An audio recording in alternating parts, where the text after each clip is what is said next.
योजना सफल हो गई।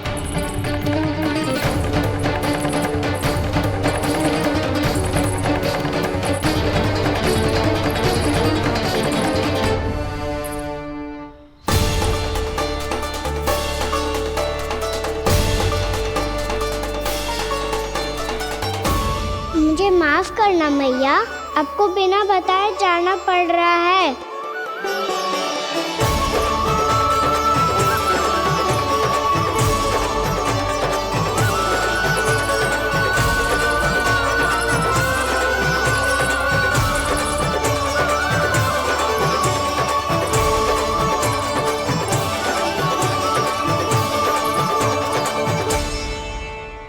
कोई खेल भी ना मिल रहा अभी तक।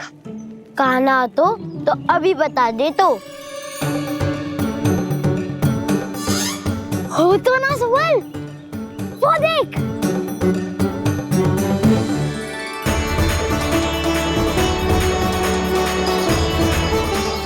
क्या कर रहा है इतनी शीघ्रता में?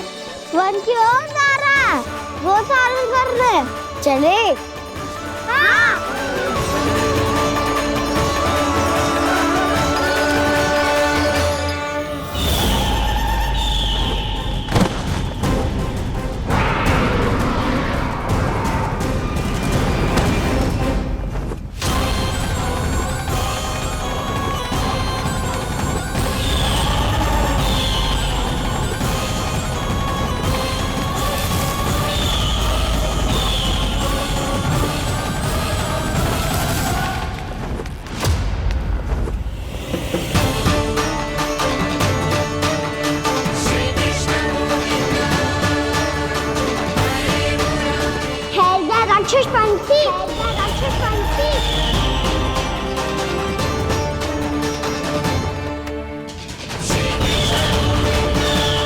गोपालक कृष्ण हूँ मैं, नंदराज का लल्ला, वृंदावन का राजकुमार।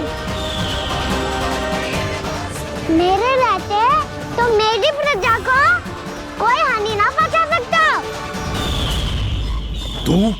तू है कृष्ण? तुझ पर क्या प्रहार करूं मैं? मुझे तो लगा था विष्णु की तरह तेरे एक हाथ में चक्र होगा, दूसरे में गदा, पर तू तो नन्हा सा बालक है। कोई शक्ति नहीं है तेरे पास और ना ही है कोई अस्त्र या शस्त्र। तेरा सामना करने के लिए मुझे अस्त्र और शस्त्रों की आवश्यकता ना है राक्षस। वकासुर नाम है मेरा, वही वकासुर जो अपनी बहन पूतना की हत्या का प्रतिशोध लेने आया है।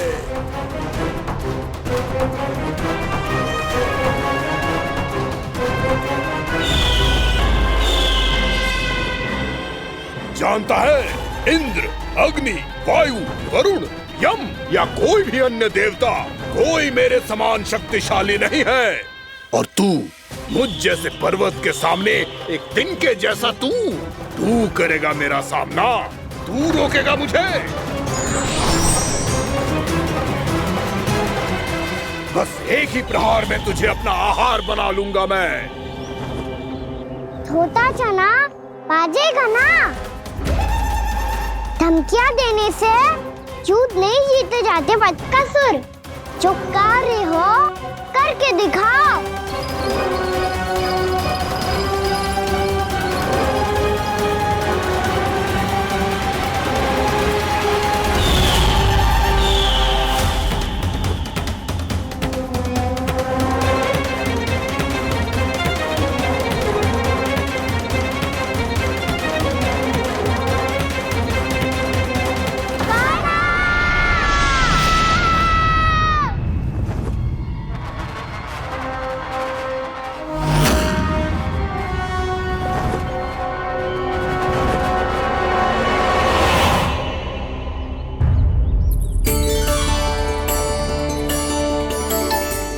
लल्ला, देख तेरी मैया थक गई है अब बस कर लल्ला, ताली बजा। कान्हा, अब बस कर।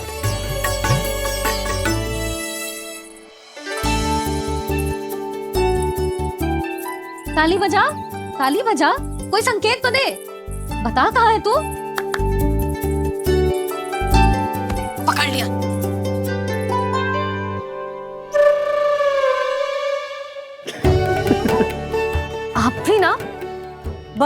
पर बचपना ना गया आपका?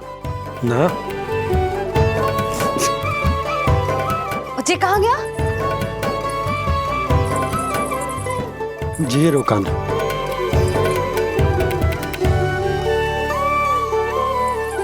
फिर से मेरे साथ छल करके भाग गए। और गयो कहाँ? नंदराज, नंदराज। भानु, वो पंछी, राक्षस पंछी, बहुत बड़ा पंछी। भानु, राक्षस, राक्षस। भानु क्या क्या होगा? तुम बैठो। यशोदा जल लेकर आओ, बैठो।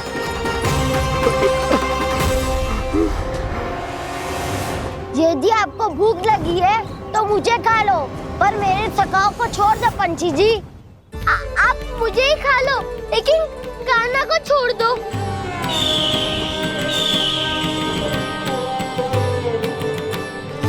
हम सबको खा लो, पर कान्हा को जीवन दान दे दो।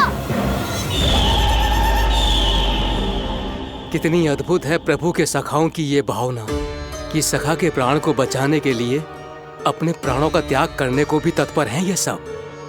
देवराज, वैसे तो प्रभु क्षण भर में सब कुछ संभाल सकते हैं, पर हमें अपना कर्तव्य निभाना होगा। प्रभु की सहायता हमें करनी होगी। हाँ देवराज, प्रभु की सहायता करनी चाहिए हमें। स्वयं नारायण की कृपा है हमारे मित्र पर, उसे छोड़ दो, अन्यथा देवता तुम्हें नहीं छोड़ेंगे। पर मैं देवता के आने की प्रतीक्षा नहीं करूंगा। मेरे भाई को इसी क्षण मुक्त कर दो असुर, या फिर मेरा सामना करने के लिए तैयार हो जाओ। आवश्यकता पड़ी तो तुम्हारा उधर फाड़ के भी अपने भाई की रक्षा करूंगा मैं। तो फिर आ बालक, तुझे भी तेरे भाई के पास पहुंचा देता हूँ मैं। प्रयास करके तो देखो दोस्त, तुम्हारे चोंच के टुकड़े टुकड़े ना कर दिए तो मेरा नाम भी बलराम नहीं, तो मेरा नाम भी बलराम नहीं।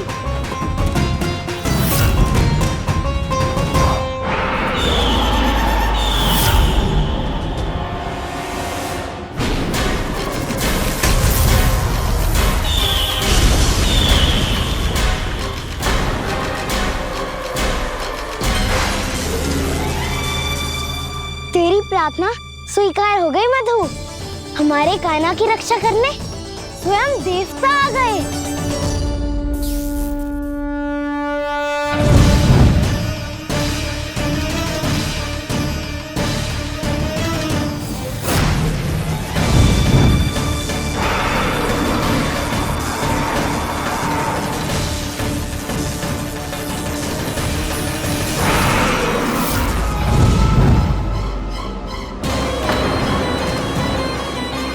मत करो इंद्र, अपने वज्र का प्रयोग मत करो।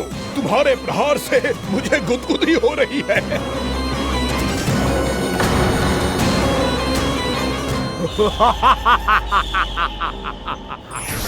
पर मेरी ज्वाला गुदगुदी नहीं करेगी वकासुर, जलाकर भस्म कर देगी।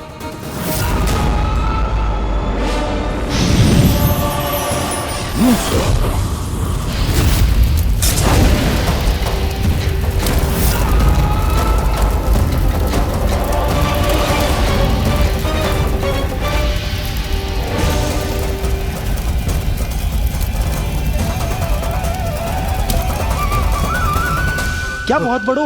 बहुत बड़ा पंछी, पंछी? बहुत बड़ा पंछी। पंछी ना है वो राक्षस कान्हा को निगल गया। हाँ?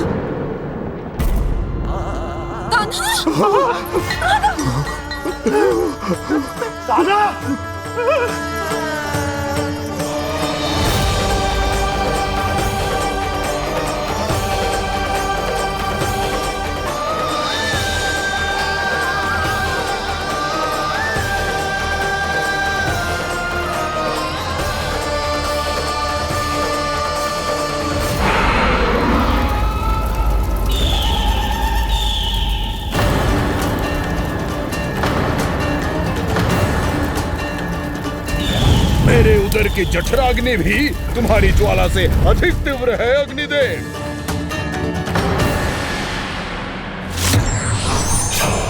अब यम का पाशी दंड देगा इसे।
पुत्र कार्तिकेय, इस असुर के उदर को फाड़कर अपने पिता के सखा श्री कृष्ण को मुक्त कराओ पुत्र।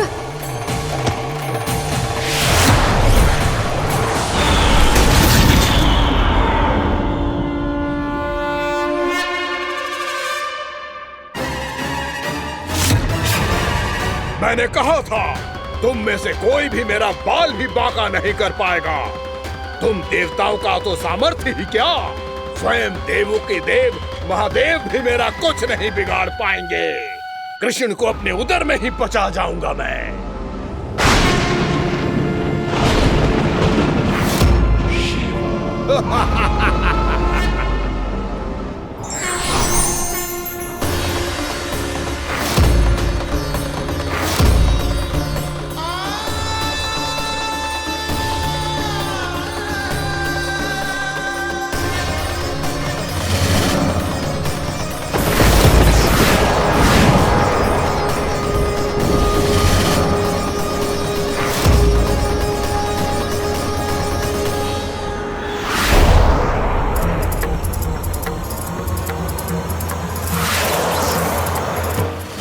शिव शंकर का त्रिशूल है। एक ही बार में इस असुर का प्राण ले लेगा ये।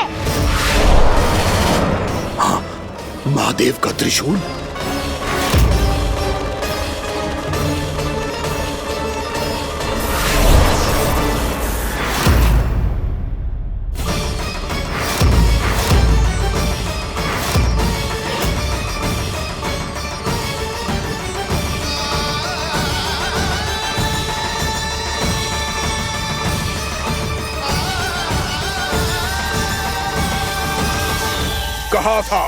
कहा था मैंने, स्वयं महादेव भी मेरा कुछ नहीं बिगाड़ सकते।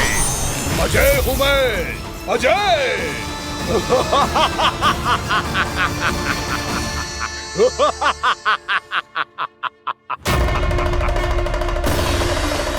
प्रभु, आपके त्रिशूल की महिमा तो अपरंपार है, तो फिर ये ठहर क्यों गया? आपने अपने त्रिशूल को वापस क्यों ले लिया महादेव? इस दुष्ट का संहार क्यों नहीं किया?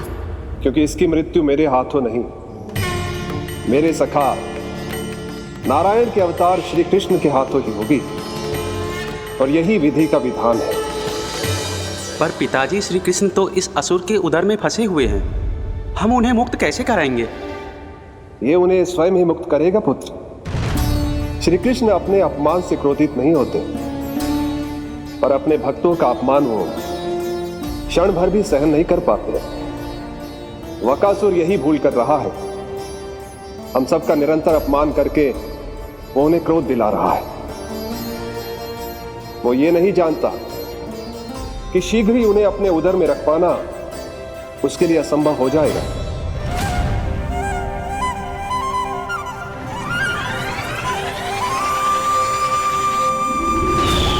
क्या हुआ महादेव, पराजित होकर भी मुस्कुरा रहे हैं? पर अब तो महादेव कहलाने के भी योग्य नहीं रहे आप। असफल देवताओं की इस अयोग्य सेना को लेकर चले जाइए यहाँ से। ना ये मेरा सामना कर सकते हैं और ना ही आप। मेरी शक्ति के सामने आप अक्षम हैं महादेव।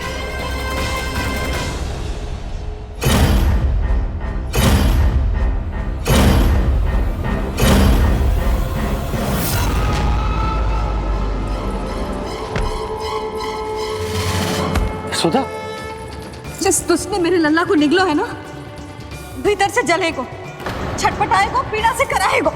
जिस दुष्ट ने मेरे लल्ला को निगलो है ना, भीतर से जलेगो, छटपटाएगो, पीड़ा से कराएगो।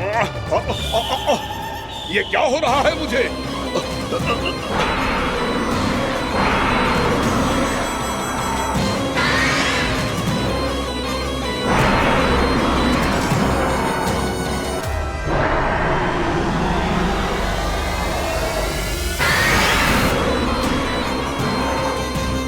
मुझे ऐसा क्यों लग रहा है जैसे भीतर से जल रहा हूं मैं? ये क्या हो रहा है मुझे?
हे प्रभु, मैंने ऐसे कौन से कुकर्म किए थे कि मुझे ऐसी मृत्यु प्राप्त हुई?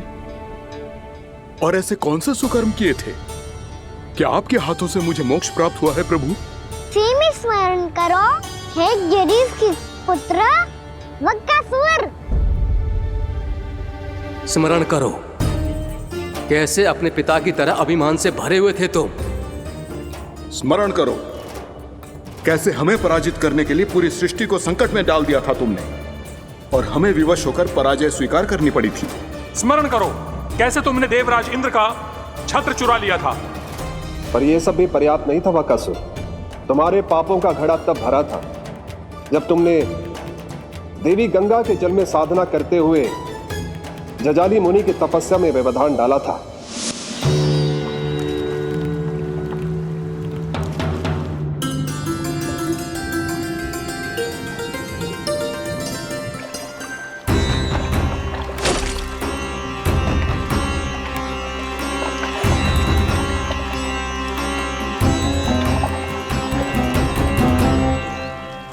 रुक क्यों गए चालक?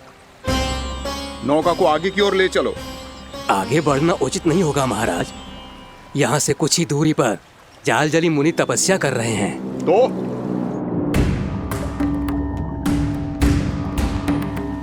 मेरे मत्स्य आखेट के क्षेत्र में इसने तपस्या करने की भूल की है। मेरे ही राज्य में मेरा कोई क्षेत्र मेरे लिए वर्जित हो, ये मुझे स्वीकार नहीं है। आपने पर्याप्त मत्स्य आखेट कर लिया है महाराज। यदि तुम इन मछलियों का आहार नहीं बनना चाहते हो, चुपचाप मेरी आज्ञा मानो।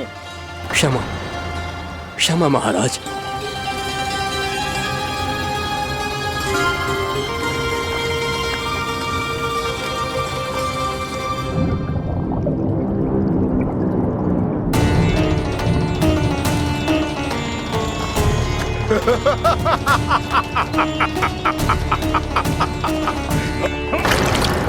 मुनिवर, रक्षा कीजिए, रक्षा कीजिए मुनिवर, हमारे प्राण बचाइए मुनिवर, मुनिवर हमारे प्राण बचाइए।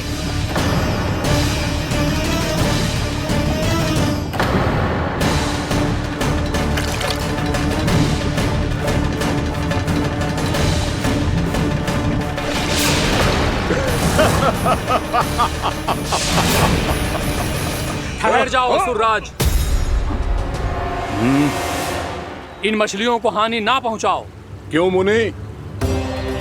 अब मछलियां पकड़ने के लिए मुझे तुमसे आज्ञा लेनी पड़ेगी।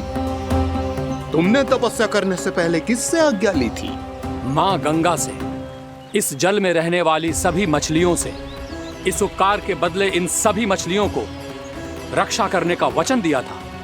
इसीलिए असुरराज, मैं शांति से कह रहा हूं, इस स्थान को अशुद्ध ना करो। चुपचाप यहां से चले जाओ, नहीं तो इसका परिणाम अच्छा नहीं होगा।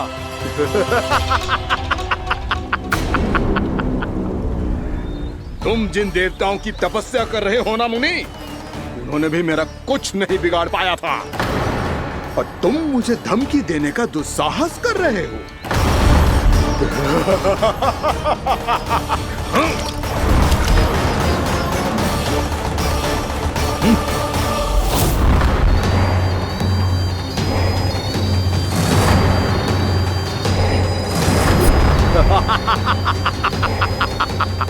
मूर्ख, विचारों से तो तू राक्षस है ही, और स्वभाव से उस बगुले की तरह है जो भूख ना होने पर भी उन निर्दोष मछलियों को आहार बनाता रहता है। इसलिए अभी इसी क्षण से तू वकुला का जीवन जिएगा। ये मेरा श्राप है, ये मेरा श्राप है।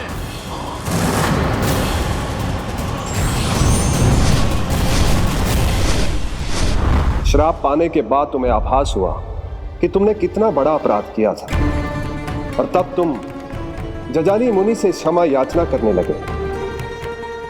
तुम्हारे अपराध बोध को जानकर मुनि से शांत हुए और उन्होंने तुम्हें वरदान दिया। श्राप से मुक्ति का एक ही मार्ग होता है असुर, पश्चाताप।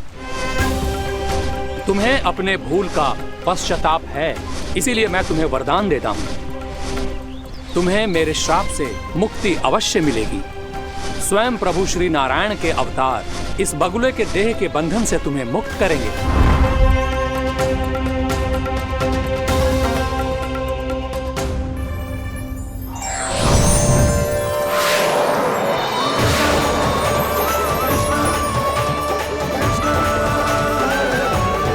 प्रणाम स्वीकार करें प्रभु।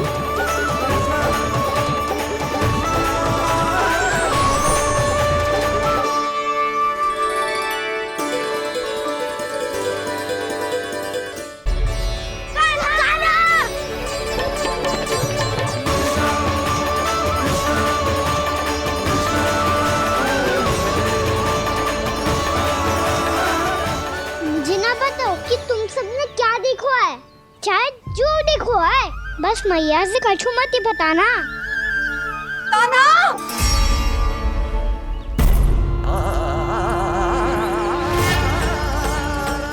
ताना! मेरा लल्ला!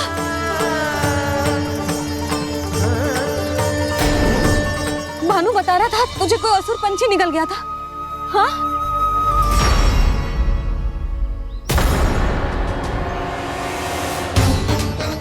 हे नारायण, ये क्या है?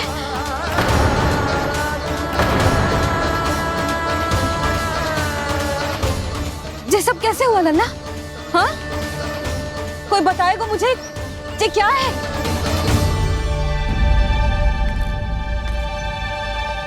श्रीधामा, मधुमंगल, चिची को सब कुछ बता दो। ये असुर पक्षी मुझे निगलने वाला था रानी भाभी, तभी अंतिम क्षण में कान्हा ने आके मुझे बचा लियो। और ये असुर पक्षी ने कही कि यह है वृंदावन का राजकुमार, नंदराज का लल्ला। इसके होते कोई भी वृंदावन वासियों को हानि ना पहुंचा सकते। रानी भाभी, कान्हा ने अपने प्राणों की चिंता ना करी और इस क्रूर राक्षस से भिड़ गयो और इस राक्षस पक्षी ने इसे निगल लियो। इतना पर्याप्त है भोला काका, सब कुछ बताने की आवश्यकता नहीं है।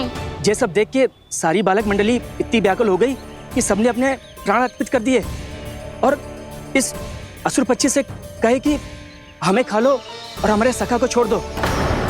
इन बालकों का पराक्रम देख के सभी देवतागण यहाँ आ गए और उनके हृदय भी पिघल गए और उन्होंने इस राक्षस पक्षी से युद्ध करके इसे मार गिराया। देवताओं के राजा इंद्र के वज्र का प्रहार तो मैंने अपनी आंखों से देखा है ताई जी। और फिर उसके बाद अग्निदेव ने अग्निवस्त्र का प्रहार किया। जय ना काकी, वरुण देव, कार्तिकेय, यमदेव सबने मिलके युद्ध किया इस राक्षस से। कहा था अभी मत बोलना, अरे सब मिलके फंसा दोगे मुझे। भद्रकाली, हमारे शिव शंकर भी आए थे छोटी माँ। जाओ आप भी। बाबा साईता, मुझे लगता है कि ये कान्हा भी इन्हीं देवताओं में से एक है। संभव तो है चीची। स्मरण है, पूतना और तृणावर्त के आक्रमण के समय भी ऐसा ही हुआ था। सभी राक्षस मारे गए थे, पर अपने कान्हा को एक खरोच तक न आई थी।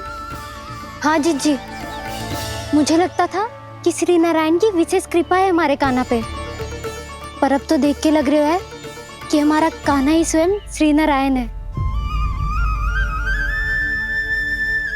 या फिर उनका अवतार है ये। अरे बस करो तुम सब, ऐसा कछु ना है। अरे जितनी बात सुनी है उससे तो यही लग रहा है कि कान्हा देवताओं और असुरों की युद्ध के बीच में फंस गया था। उसका इस सबसे कोई लेना देना ना है।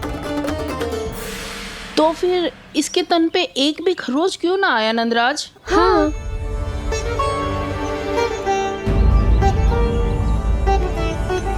है काकी, खरच तो है। दिखा लल्ला। भैया बात पीड़ा आ रही है, कुछ करो ना। चिकोपिया भी ना अति करती है। श्री नारायण का अवतार हो तो इतनी तनिक सी खरोच पे ऐसे रो तो क्या? बस बहुत होगा। अब तो तुम सबने सीमा ही पार कर दी है। कभी से श्री नारायण बुलाते हो, कभी श्री नारायण का अवतार। तनिक कछु हो ना जाता है कि तुम सब कहानियां बुनने लगती हो।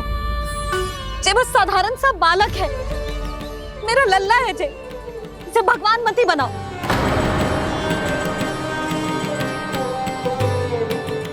और तू, क्या आवश्यकता थी तुझे यहाँ आने की? हाँ, वो भी मुझे बिना बताए। मेरे से छल करके आयो है तू।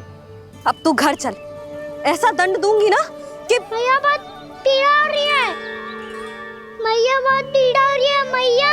हाँ नन्ना, तू घर चल, मैं तुझे औषधि लगा दूंगी।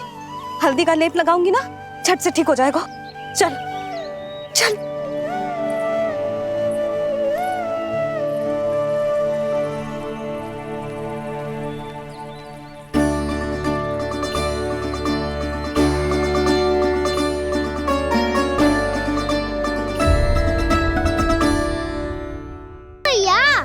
यदि कोई राक्षस वृंदावन की ओर तेरी दृष्टि करके आएगा तो सबसे पहले कान्हा को सुरक्षा में खड़ा पाएगा।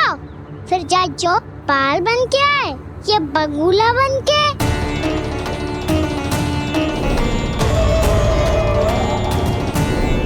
ना लल्ला, सोचो भी मती। वृंदावन की सुरक्षा करना तेरा दायित्व ना है। तुझे और कोई संकट का सामना करने की आवश्यकता ना है। अभी तो मेरी पीड़िता का हरण कर रही थी, अचानक से क्या हो गया मैया को? कोई आवश्यकता ना है तुझे ऐसे संकटों का सामना करने की। आने दे आज तेरे बाबा को, सीधा सीधा बोल दूंगी। बहुत हो गए उनके तर्क वितर्क। मेरा फूल सा लल्ला वन में अकेले गौचारण के लिए ना जाए को। आज बगुले ने निकल लियो, कल कछु और हो जाए तो नारायण ना करे, कहीं कछु ऊंच नीच तुझे कछु हो जाए तो मैं तो जीते जी मर जाऊंगी।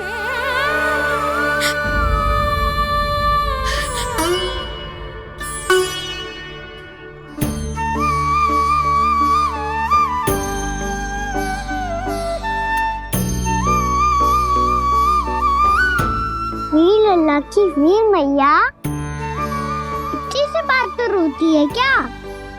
क्या करूं कान्हा, तुझे ऐसे बार बार संकट के मुंह में जाते हुए ना देख सकती मैं।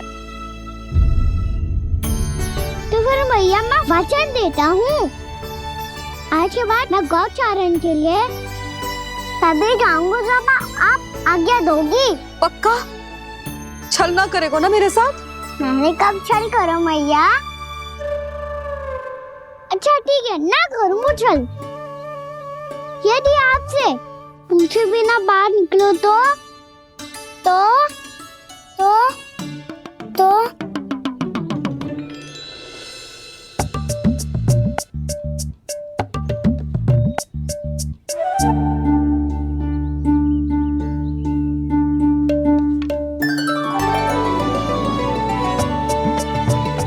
ये रे आपकी छड़ी और ये रे मेरी पीठ। सेक देना तापर तोड़। ठीक है, जब तूने अपना दंड निर्धारित कर ही लियो है तो सोच ले, अब अगर तूने मेरी बात ना मानी तो तोड़ तोड़ छड़ी पड़ेगी। समझ आई?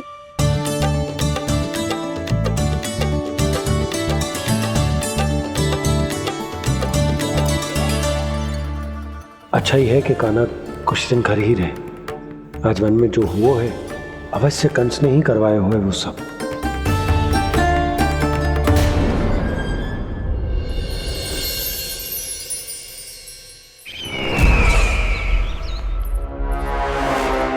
आपका ये धनुष तो सबसे अधिक शक्तिशाली था महाराज, ये कैसे टूट गया? कहीं ये बकासुर की पराजय का संकेत तो?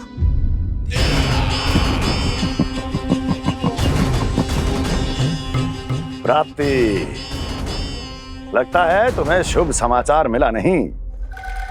उस बकासुर ने उस विष्णु अवतार को जीवित ही निगल लिया है। अरे अब तक तो उस नन्हे से बालक को पचा भी चुका होगा वो। उसके तन में रक्त बनकर वो विष्णु अवतार और उसकी शक्तियां दौड़ रही होंगी। क्षमा कीजिए महाराज। क्षमा कीजिए, इस अशुभ से मुख से शुभ समाचार आने दो। माथे के बल को ढीला करो, चेहरे पर मुस्कान लाओ और कहो, महाराज, वृंदावन में मातम फैल चुका है। मैं ऐसा ही करता महाराज, यदि सूचना सत्य होती तो।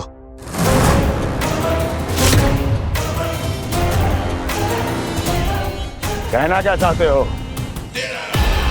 एक क्षण में सूचना उगलो, अन्यथा मेरा योद्धा बकासुर विष्णु अवतार की तरह तुम्हें भी जीवित निकल जाएगा। आने दो।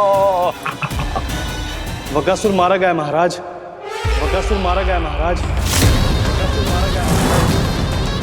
बकासुर मर चुका है? असंभव। असंभव।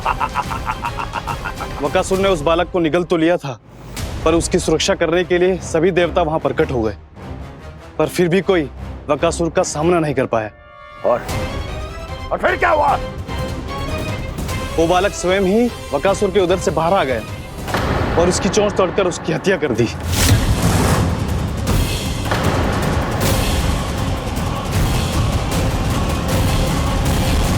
वन में बकासुर की चोंच टूट गई और यहाँ आपका ये धनुष।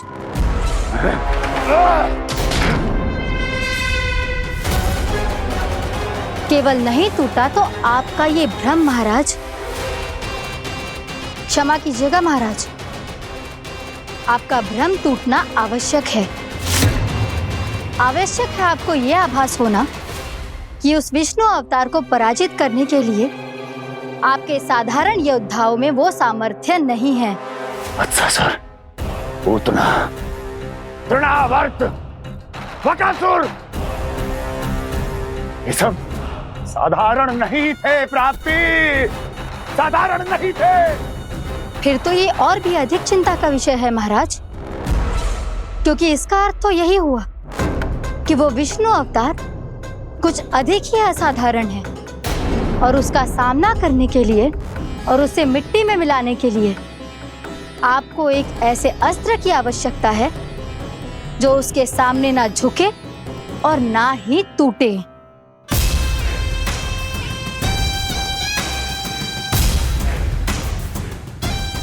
तो फिर मैं ऐसा ही अस्त्र ढूंढूंगा, चाहे आकाश पाताल एक क्यों ना करना पड़े मुझे, 10 दिशाएं 14 भुवन क्यों ना नापने पड़े मुझे। मैं उस अस्त्र को अवश्य ढूंढ निकालूंगा जो उस विष्णु अवतार के प्राणों की डोरी इस धनुष की तरह तोड़ सके।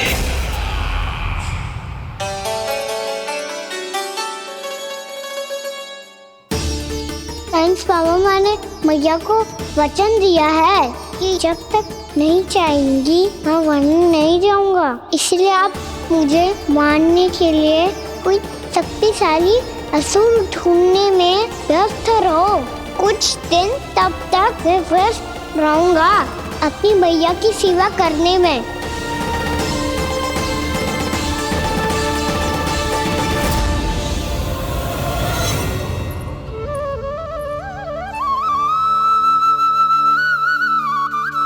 लो मैया, तुलसी जी को चढ़ाने के लिए जल।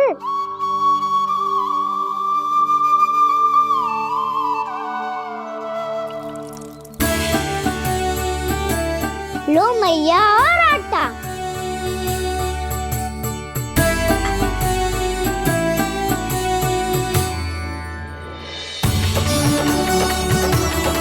लो मैया, बेलन।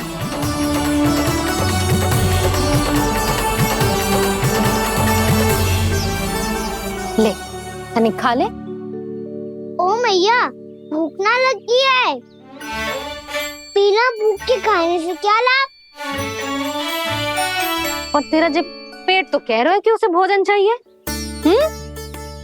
और लाभ कैसे ना लल्ला? भोजन का लाभ है ना, तन को पोषण मिलेगो, स्वास्थ्य बनेगो, जे तेरी भुजाओं में शक्ति आ जाएगी ताऊ के जैसी, ताऊ से भी अधिक। तेरे जे केस भी लंबे हो जाएंगे। सच्ची मैया? सच्ची। माप के देख लियो नित्य दिन। तनिक खा।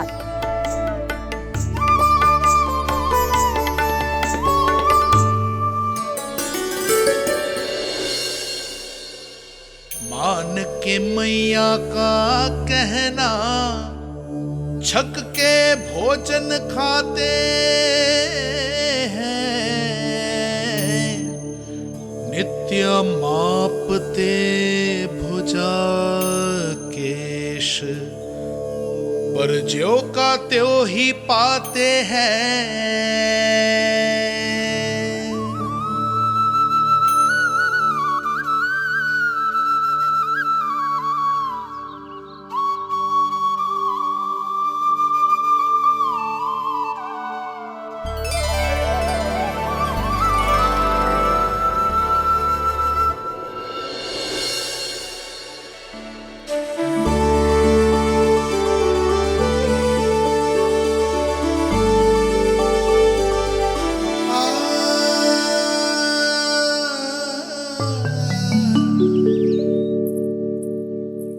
ले लल्ला, फल खा ले। ना, मुझे ना खाने फल वल। क्यों? लंबे केस और शक्तिशाली भुजाएं ना चाहिए? व्यर्थ है ये सब। पिछले 10 दिनों से देख रहा हूँ, ना केस लंबे हुए हैं, ना भुजाएं शक्तिशाली बनी है। 10 दिन में का चुनाव होने वाला। 10 सप्ताह ऐसे खाएगो ना, तब जाके कुछ बदलाव दिखेगो। समझ आई? चल अब खा ले। वैसे भी मुझे बहुत सारी तैयारियां करनी है आज। इसीलिए भैया एकादशी के व्रत के लिए लल्ला। सुनो जी, सारी सामग्री आ गई? हाँ, तुमने जो कही थी सब ले आए हूँ।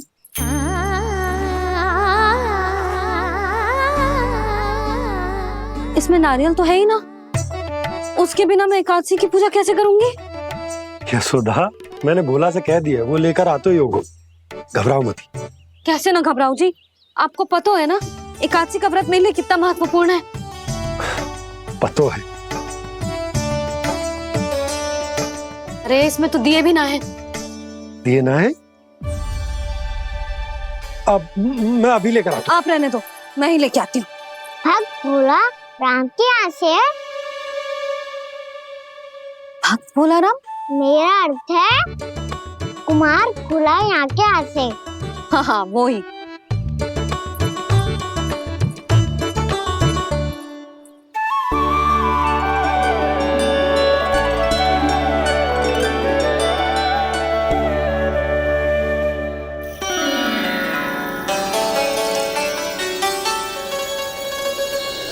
श्री हरि, श्री हरि, मेरे श्री हरि।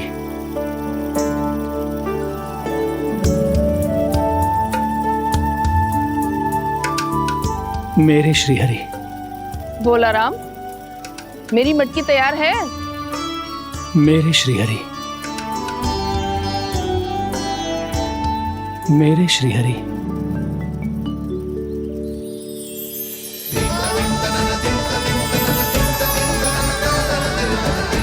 भोला राम,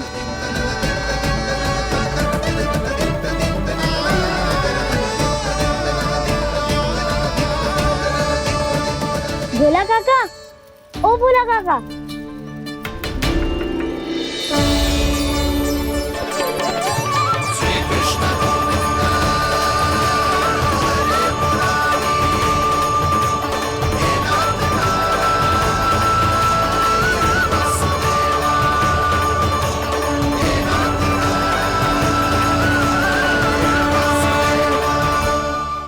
श्री हरि प्रसन्न हो गए। मेरे श्री हरि आ गए, मेरे भगवान आ गए। मेरे श्री हरि आ गए, मेरे भगवान आ गए। मेरे श्री हरि आ गए, मेरे भगवान आ गए। मेरे श्री हरि आ गए, मेरे भगवान आ गए। मेरे भगवान आ गए, मेरे घर मेरे भगवान आ गए।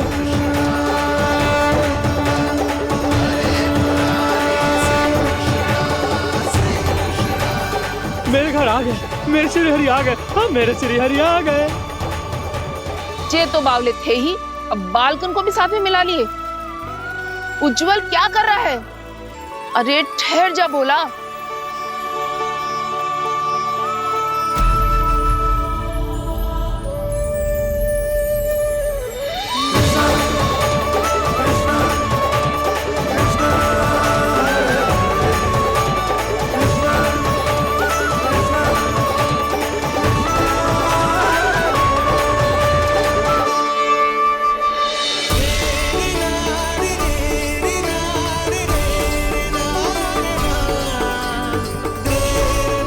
प्रेम से बुलाओ, आएंगे हरी भी।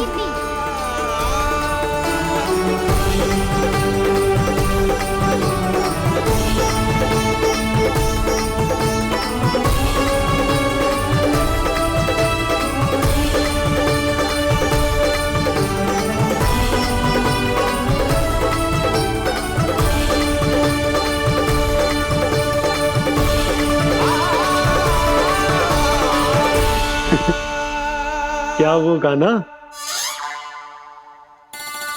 किसकी धुन में झूम रहा तू? निर्मल निशा भक्ति की धुन में।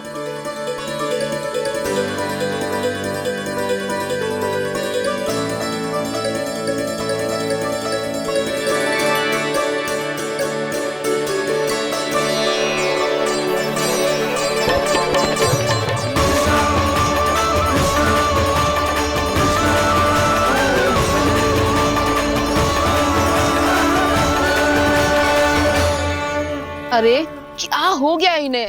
बावले हो गए हैं क्या? ठहरो, कोई आवश्यकता ना है ऐसे बावलों की तरह नाचने की।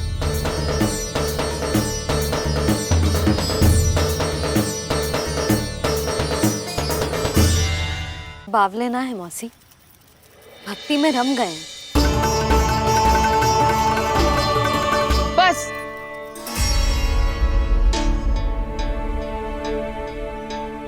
हम सब कब से खड़े हैं यहाँ, पर तुम्हें कुछ ध्यान ही ना है।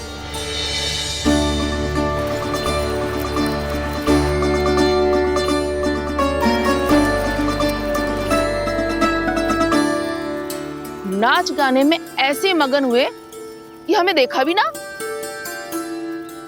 मुझे नाचते हुए देख मेरे श्री हरि को इतना आनंद आ रहा था कि मैं अपने आप को रोक नहीं सका। और वैसे भी मेरे जन्म का एकमात्र उद्देश्य है श्री हरि की सेवा करना, श्री हरि को प्रसन्न करना। तुम बावले हो भोलाराम, या हमें बावला बना रहे हो? श्री हरि और तुम्हें देख रहे हैं? हाँ, अभी वो यहीं थे, देख रहे थे। भोला काका, आपने भी ना अति कर दी अब। हमें भी बताओ तनी, कहाँ थे श्री हरि?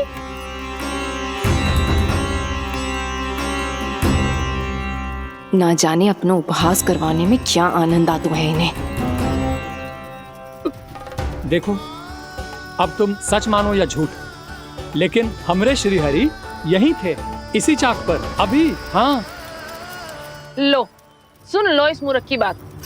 श्री हरि को और कोई स्थान ना मिलो जो इसके मिट्टी के चाक पे आकर बैठेंगे। श्री हरि को और कोई स्थान ना मिलो जो इसके मिट्टी के चाक पे आकर बैठेंगे। श्री हरि को और कोई स्थान ना मिलो जो इसके मिट्टी के चाक पे आकर बैठेंगे। जैसी मैया भैंसो ही लल्ला, दोनों का कुछ पता ही ना चलतो, कब किस बात पर प्रसन्न हो जाए और किस बात पर रुष्ट। अरे मैं भला असत्य क्यों बोलूंगा? अभी यही थे श्री हरि। हाँ,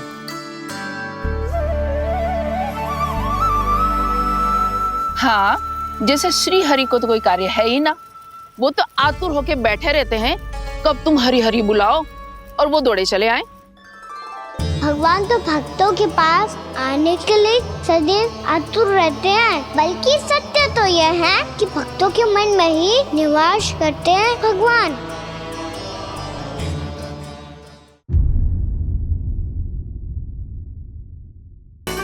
लो जी, आपके दिए।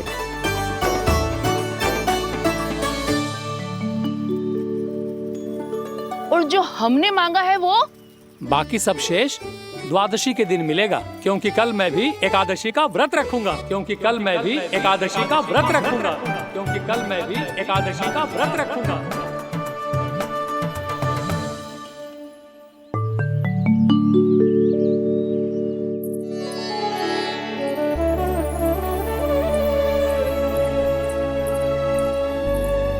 जानकी, फूलों का प्रबंध हुआ कि ना? हाँ भाभी, जे रे। सदैव विलंब कराती है। पर भाभी इस बार तो फूल समय से ही लाई थी। क्या हुआ यशोदा, अभी तो पूजा की तैयारी ना हुई? देखो ना मौसी, ये जानकी ना कुछ छूट ही जाता है इसके कारण। एकादशी की पूजा और व्रत आते ही यशोदा भाभी इतनी वग्र हो जाती है। ऐसो क्या होगा इस पूजा में?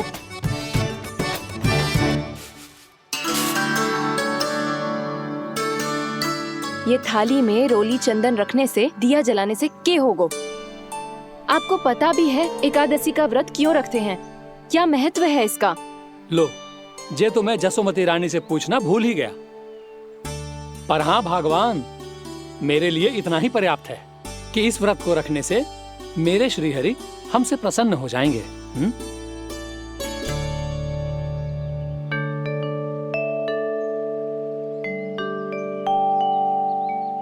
नारायण ही जाने ऐसे कैसे पूजा करते हैं जे श्री हरि की एक मूर्ति तक ना है इनके पास।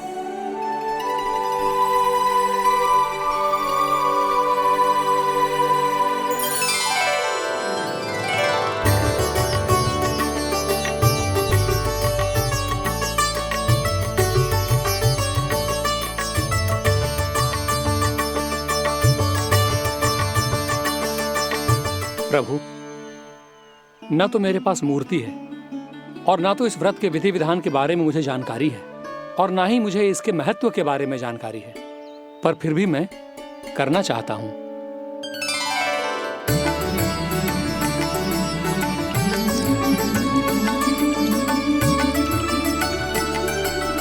इसीलिए मैं दृढ़ संकल्प लेता हूं, पूरी निष्ठा के साथ, श्रद्धा के साथ और पूरी आस्था के साथ मैं इस व्रत को संपन्न करूंगा।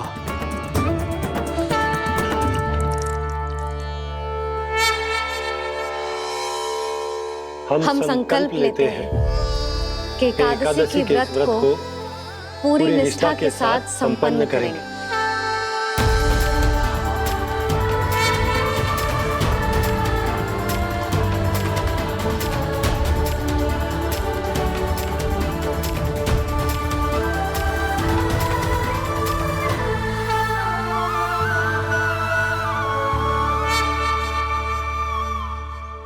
तुलसी जी के पत्ते तो हैं ही ना। श्री नारायण को तुलसी जी के पत्ते के बिना भोग ना चढ़तो है। जानकी, तुलसी के पत्ते कहाँ हैं? भाभी, मैं तो कब से यही पूछना चाह रही थी कि तुलसी के पत्ते लाऊं क्या, पर आप तो व्यस्त थी ना। तुझे कितनी बार समझाओ है ना, यदि तेरे कछु करने से किसी और की कोई हानि ना हो रही हो या किसी के अच्छे कार्य में सहायता हो रही हो तो मुझसे आज्ञा लेने की आवश्यकता ना है। समझ गई भाभी, आगे से जाना उनको। ले अभी लेकर आती हूँ।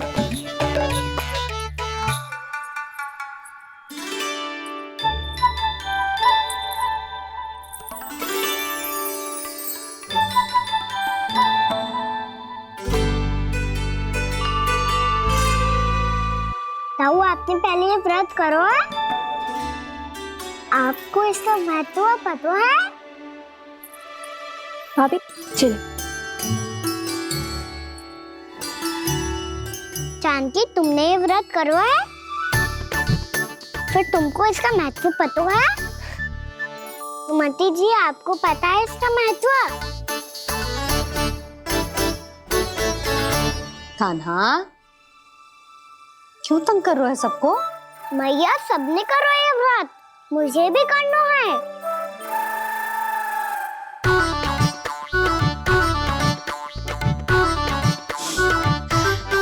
ये व्रत केवल बड़ों के लिए होती है लल्ला। जब आप ये व्रत कर सकती हो, बाबा कर सकते हैं, ये सारी गोपियां कर सकते हैं, वो भी कर सकते हैं, तो मैं क्यों ना कर सकता? क्योंकि तू कल तक भूखा ना रह पाएगा लल्ला। जब भक्त रह सकते हैं, फिर मैं क्यों नहीं रह सकता? मेरा अर्थ है कि नारायण के भक्त मैया, मैया मान जाओ ना, मुझे करने दो ना ये व्रत। अपनी लल्ला पे आप विश्वास ना है आपको? विश्वास है। अच्छा ठीक है, तू भी कर ले।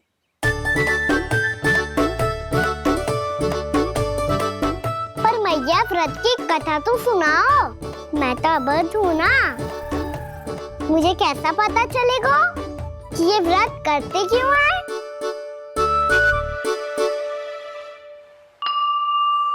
प्रभु, मुझ अबोध को कैसे पता चलेगा कि इस व्रत का क्या विधि विधान होता है और क्यों रखा जाता है और इसका महत्व क्या होता है?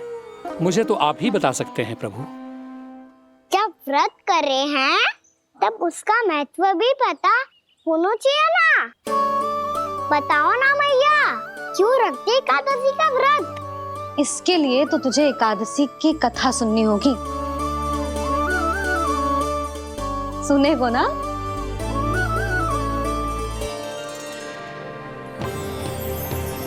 वसुदेव सुतं देवं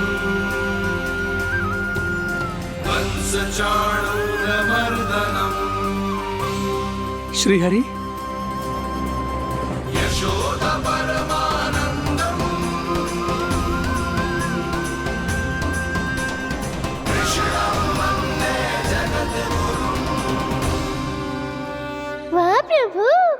अपने भक्तों को एकादशी व्रत का महत्व समझाने का अच्छा उपाय खोज निकाला है आपने।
अब सब जन एकादशी के व्रत की कथा ध्यान से सुनना, तभी जे व्रत पूरा माना जाएगा।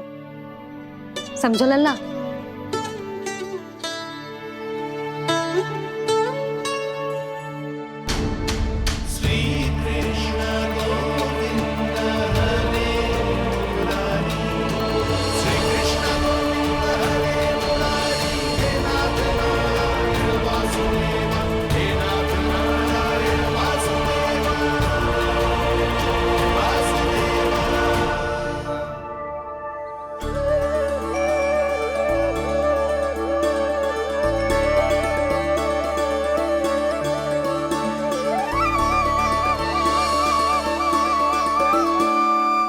सतयुग में चंद्रावती नाम के नगर में मूरा नाम का एक असुर राज्य करता था। ओम ब्रह्मदेवाय नमः। ओम ब्रह्मदेवाय नमः। ओम ब्रह्मदेवाय नमः। ओम ब्रह्मदेवाय नमः।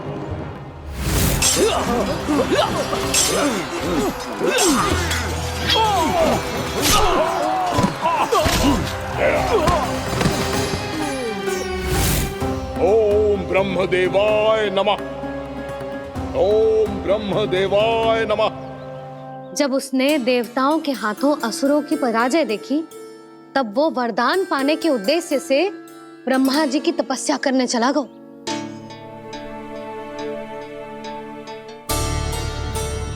शीघ्र ही मूरा की तपस्या सफल हो गई और ब्रह्मदेव जी उससे प्रसन्न हो गए। ओम ब्रह्मदेवाय नमः। ओम ब्रह्मदेवाय नमः। ओम ब्रह्मदेवाय नमः। ओम ब्रह्मदेवाय नमः। ओम ब्रह्मदेवाय नमः। ओम ब्रह्मदेवाय नमः। ओम ब्रह्मदेवाय नमः। ओम ब्रह्मदेवाय नमः। मूरा, प्रणाम ब्रह्मदेव। तुम्हारी तपस्या सफल हुई। बोलो, तुम्हें क्या वर चाहिए? सृष्टि के रचयिता ब्रह्मदेव, कृपया मुझे ऐसा वरदान दीजिए जिसकी सहायता से मैं त्रिलोकी विजयी बन जाऊं और कोई देवता मुझे पराजित ना कर सके। यहाँ तक कि देवताओं के रक्षक, सृष्टि के संचालक भगवान श्री विष्णु के लिए भी मैं अपराजय रहूं। तथास्तु, तथास्तु, तथास्तु। प्रणाम ब्रह्मदेव।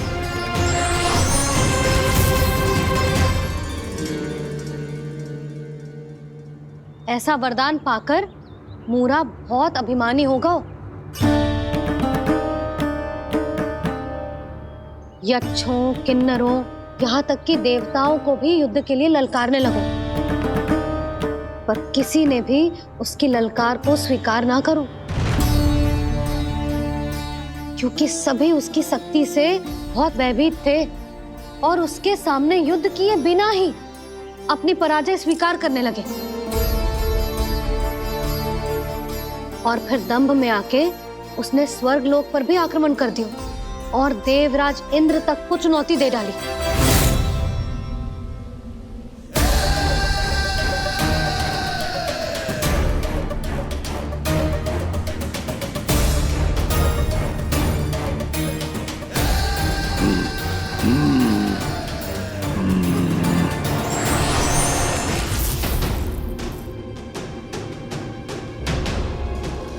मैं प्रतीक्षा कर रहा हूं देवराज। क्या उत्तर है तुम्हारा? मुझसे युद्ध करोगे या फिर बिना लड़े ही पराजय स्वीकार कर मेरे अधीन हो जाओगे और सौंप दोगे मुझे अपना ये स्वर्ग लोक? सारी शक्ति तुम्हारे मुख में है या कुछ बाहुबल भी है तुम्हारे पास?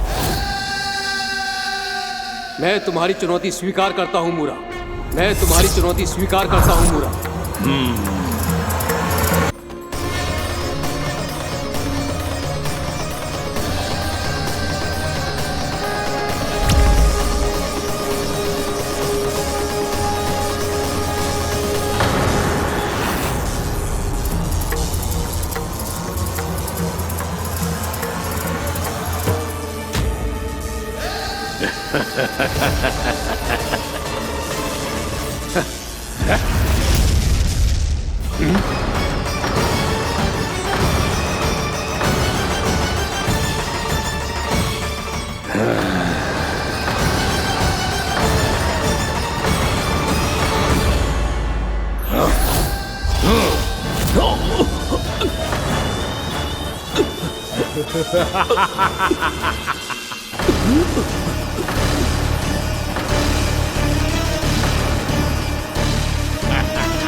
खैरिए देवगण, असुर राज मुरा को ब्रह्मदेव का आशीर्वाद प्राप्त है। आप में से कोई भी इन्हें पराजित नहीं कर पाएगा।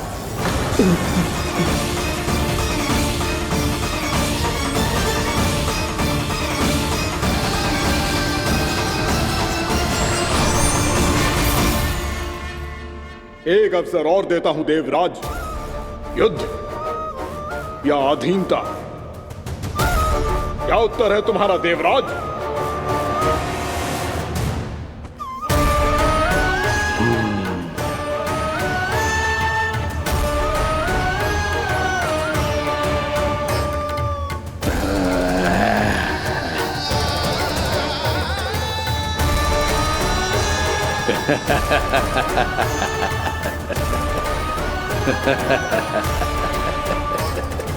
इंद्र और सभी देवताओं ने मूरा के आतंक में आके उससे भयभीत होके अपना सिंहासन छोड़ दियो। अब मूरा स्वर्ग का अधिपति बन गयो और शीघ्र ही उसने अन्य सभी असुरों को स्वर्ग में निवास करने के लिए आमंत्रित कर दियो। और इस प्रकार से वो धीरे धीरे तीनों लोकों का सम्राट बन गयो। उसे किसी ने रोका नहीं मैया? ना लल्ला, इतना साहस किसी में था ही ना। और फिर ये निश्चित करने के लिए कि भविष्य में किसी और असुर की मृत्यु ना हो, वो यमराज पे भी विजय प्राप्त करने के लिए यमलोक की ओर प्रस्थान कर दियो। वो तो अपने आप को और सभी असुरों को अमर बनाना चाहता था। पर देवता और यमराज भी उसकी ये योजना समझ गए थे। इसीलिए उसके आने से पहले ही सारे देवताओं ने श्री नारायण से सहायता के लिए गुहार लगाई। अब केवल आप ही कुछ कर सकते हैं प्रभु। अभी तो मूरा केवल त्रिलोक का स्वामी है, और यदि उसने यमलोक भी जीत लिया तो वो जीवन को ही नियंत्रित नहीं करेगा प्रभु, वो मृत्यु का भी स्वामी हो जाएगा। ऐसे में पहले सृष्टि का संतुलन तो नष्ट होगा प्रभु, और फिर स्वयं सृष्टि ही नष्ट हो जाएगी। ऐसा नहीं होगा यमदेव, नियति ऐसा होने ही नहीं देगी। विधि रचेगी खेल और मैं बनूंगा माध्यम। असुर राज मुरा का सामना मैं करूंगा।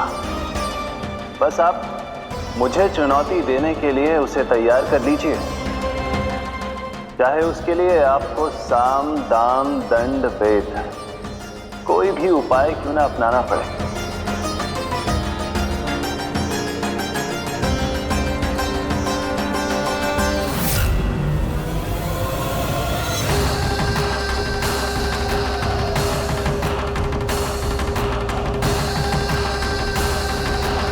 आप तो मेरी प्रतीक्षा में पहले से ही खड़े हैं यमदेव।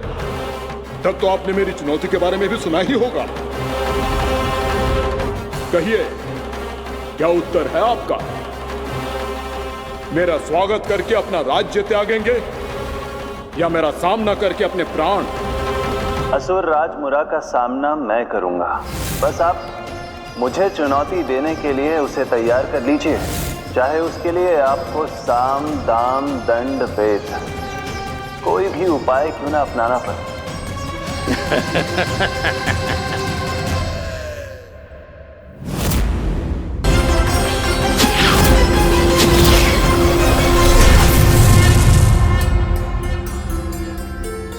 उस युद्ध को कभी समाप्त हुआ हो, पर कैसे? शीघ्र ही वो राक्षस थक गो लल्ला।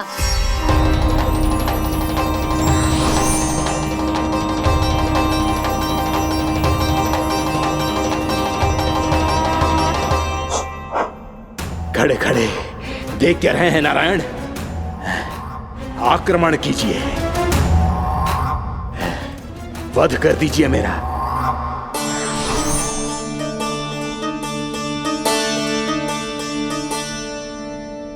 मैं तुम्हारी वीरता से प्रभावित हूं, इसीलिए इतनी थकान की स्थिति में मैं तुम जैसे वीर पर आक्रमण नहीं करूंगा। जाओ विश्राम करो। यदि फिर से युद्ध करने की इच्छा हो तो तुम्हारा स्वागत होगा।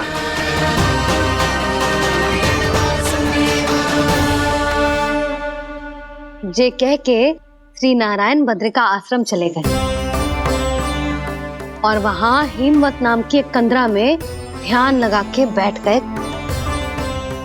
उधर वो राक्षस विश्राम करने लगो।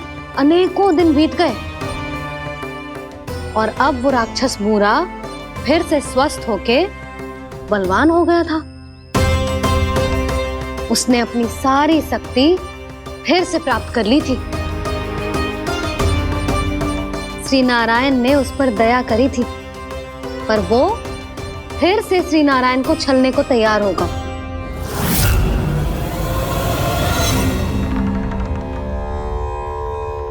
ध्यान में बैठे बैठे श्री नारायण योग निद्रा में चले गए, पर दुष्ट मूरा इसी अवसर का लाभ उठा के उनकी कंदरा में घुस आयो ताकि वो सोते हुए श्री नारायण पे आक्रमण कर सके।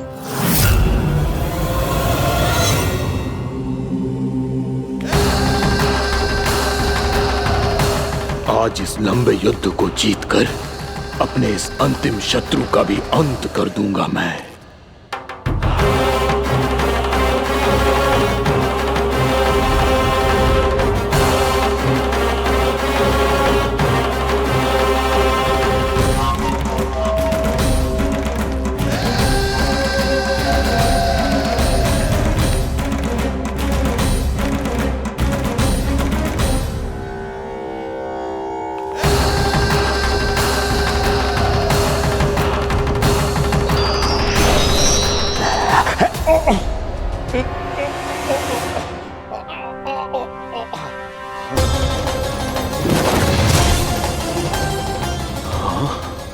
दुष्ट राक्षस, प्रभु ने तुझ पर दया की, तुझे संभलने का अवसर दिया। तू इन्हीं पर ही छल से वार करने चला है।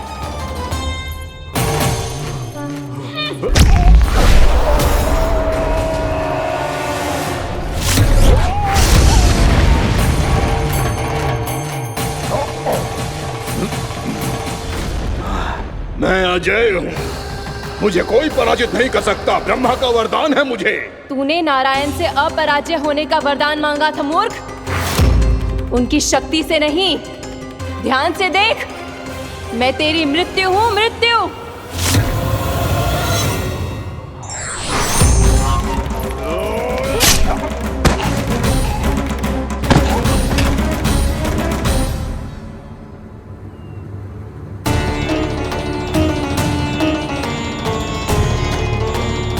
वो देवी कौन थी छोटी माँ? और कौन बलराम, वो ही तो थी देवी एकादशी।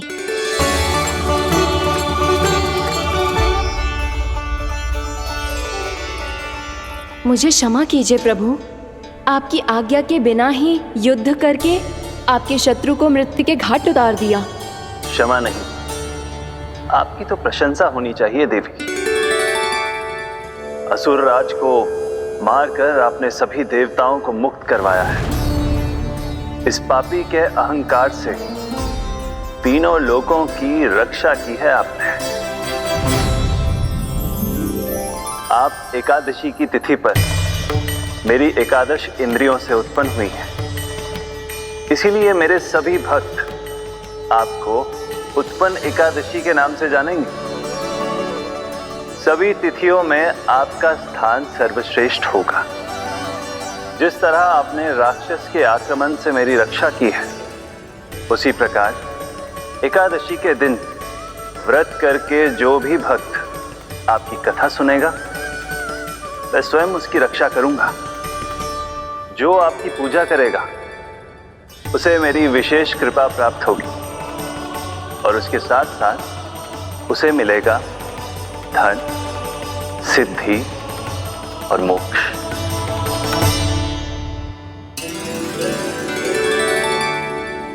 इसीलिए आज के दिन व्रत रखने का बहुत अधिक महत्व होता है। बोलो एकादशी मैया की जय। बोलो श्री नारायण भगवान की जय।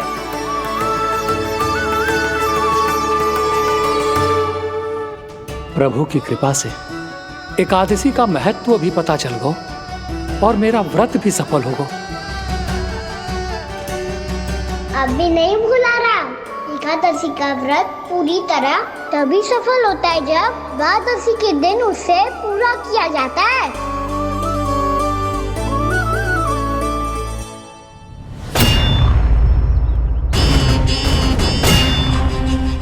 आवश्यक है आपको यह आभास होना कि उस विष्णु अवतार को पराजित करने के लिए आपके साधारण योद्धाओं में वो सामर्थ्य नहीं है। वो विष्णु अवतार कुछ अधिक ही असाधारण है।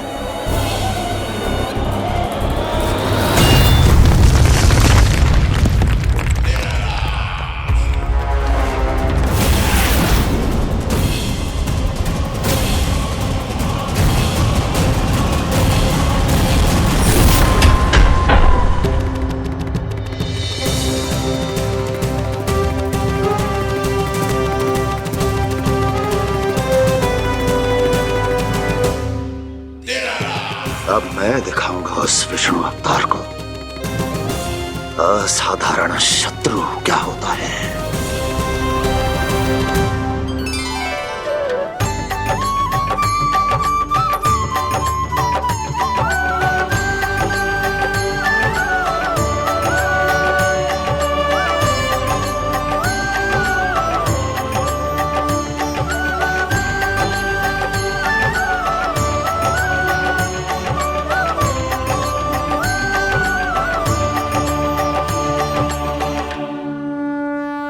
मामा अधीर हो रहे हैं, पर मैया ने मुझे अभी तक बाहर जाने की आज्ञा नहीं दी है।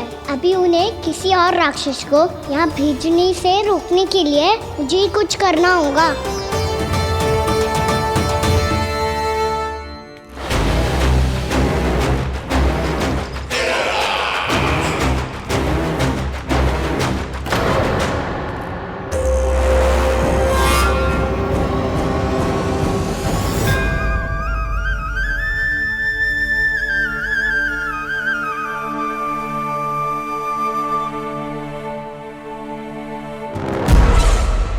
कौन हो तुम? बचपन से ही मुझे मारने का सपना देख रहे हैं, सिर्फ मुझे ही नहीं पहचानते।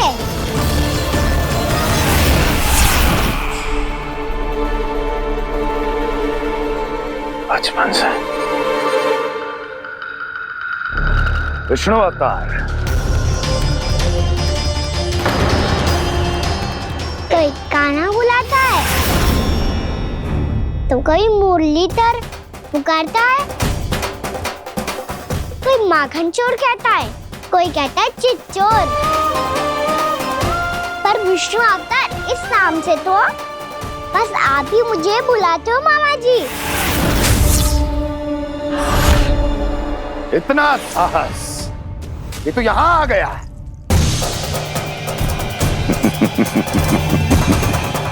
यहाँ आ तो गया तू विष्णु अवतार, किंतु यहाँ से जीवित नहीं जाएगा।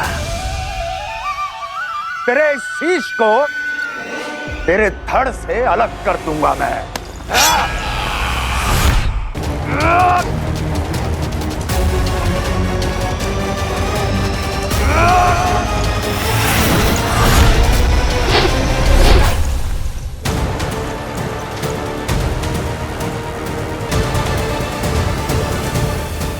कहाँ देख रहे हो मामा जी?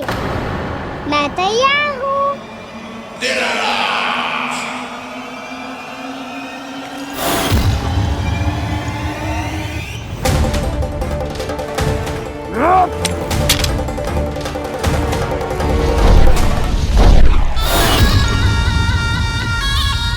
मामा जी, आप सदैव इसी तरह क्रोध में रहते हो क्या?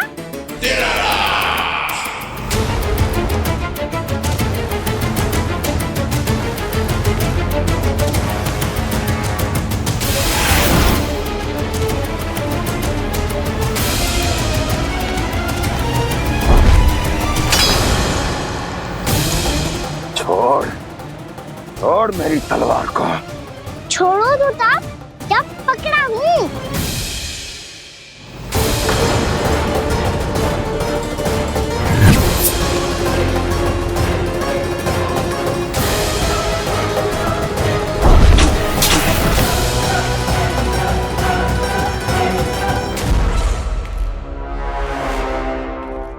मामा जी,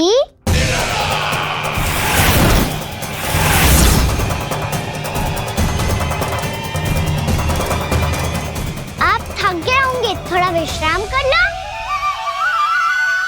आपका तो पता नहीं, मैं अवश्य थक गया हूँ।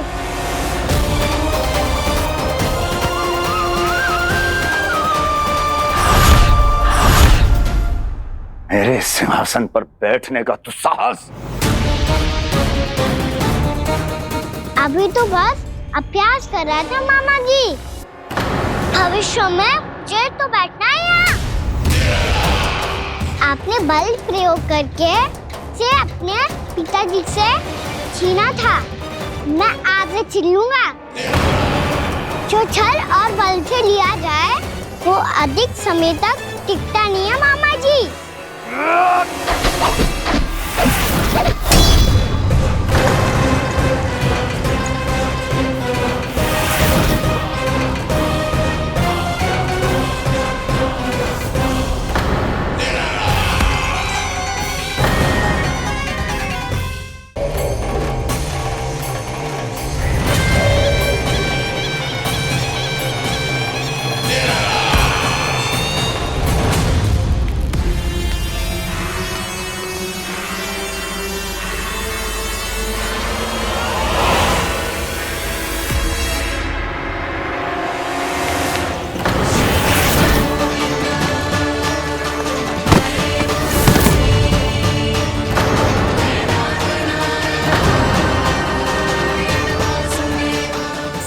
आपको ये सिंहासन छोड़ना होगा।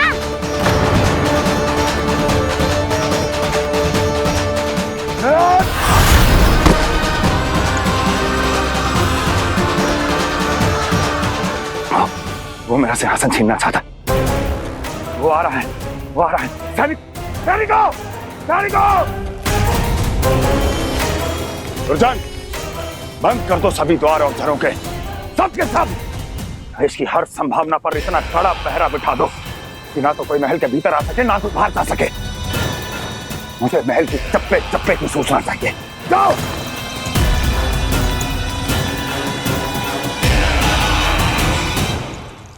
सिंहासन।